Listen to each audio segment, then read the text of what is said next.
tell you all about what happened. Okay. On July the 9th, 2023, just a few weeks ago, Jessica and Travion, they were excited. She was 37 weeks pregnant at that time, and they were really, really looking forward to the delivery of their firstborn child. Her water broke at about 10 o'clock in the morning on the 9th. Appropriately, she went over to labor and delivery over the Southern Regional.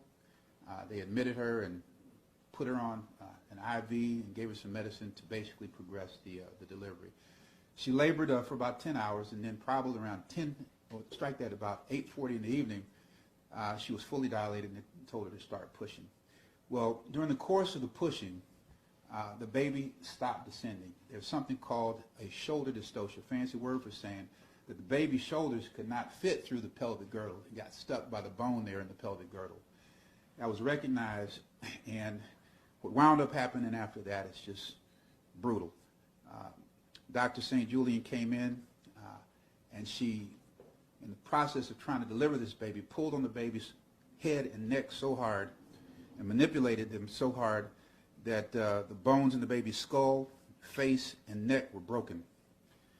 When Dr. St. Julian finally took Miss Ross to the operating room for a C-section, cesarean section, where they cut the belly and deliver the baby through the abdomen, when the womb was open, the feet came out, the body came out, and there was no head. The head was stuck in the vagina, and the head subsequently was delivered vaginally. The baby had been decapitated. Dr. St. Julian was grossly negligent for applying ridiculously excessive force on the baby's head and neck. Dr. St. Julian and the nurses at Southern Regional Medical Center, they were grossly negligent for not getting the help of the on-site in-hospital OB in a timely manner. They have a hospitalist obstetrician who's there on site. And when doctors have problems with delivery, the first thing you do is call them and you get help. You get another perspective, another angle. This was not done in a timely manner, negligently. And then also, the nurses at Southern Regional Medical Center were grossly negligent for failing to advocate and insist in other capacities that Ms. Ross got a C-section quicker, sooner, in a more timely manner. So those are the allegations that we claim in this suit. We just filed it. We're going to be very, very aggressive with the discovery. We're going to put all of these people who were in the room under oath and find out what they have to say specifically about what happened that tragic, tragic evening. That is the essence of our suit. That's the essence of the press conference, and we're going to open things up for open things up for question right now. Have you spoken with the hospital? I mean, why do you think they tried to cover this up?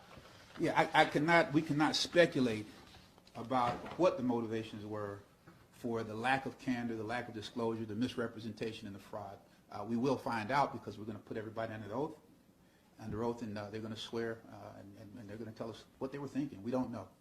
How long did it take Jessica and everyone to learn what happened to their child? Attorney Lynch, if you would. This is dealing with the fraud and cover-up. The family went in on the 9th for the delivery of the child. They were not notified of what actually happened until the 13th, a few days later. And that was from the medical examiner? That wasn't No, that was from the funeral home. That was from the funeral. Yes. Can you also speak to the fact that they were not allowed to hold their child? Yes, they were not allowed to hold their child. The hospital basically said, hey, well, we can't let you hold the child. We can, and my understanding is that they, at one time, did not want them to see the child. But what they did, the hospital wrapped the child up very tightly so that they could not see what actually happened, and they were able to see the child behind the glass. And let me be more specific.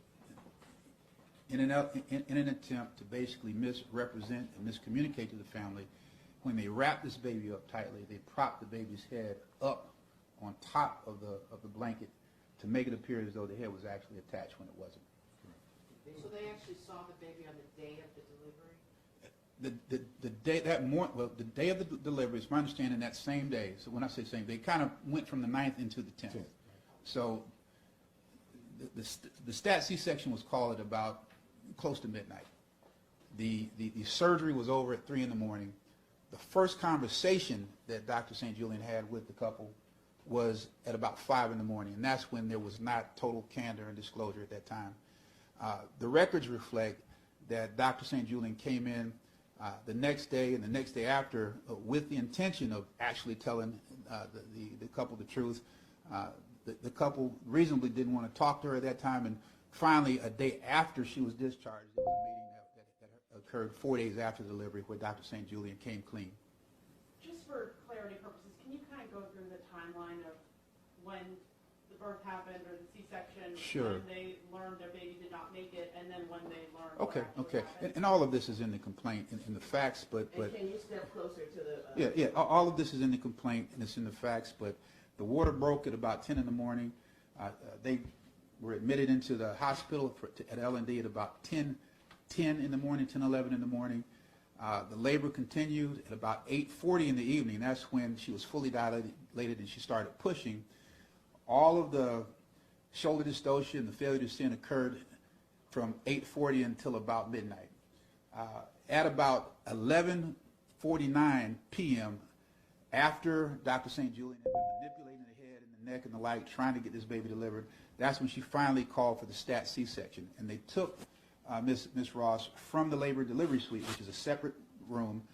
The operating room was just right next door. So they rolled through the doors, and then they proceeded and started with the C-section.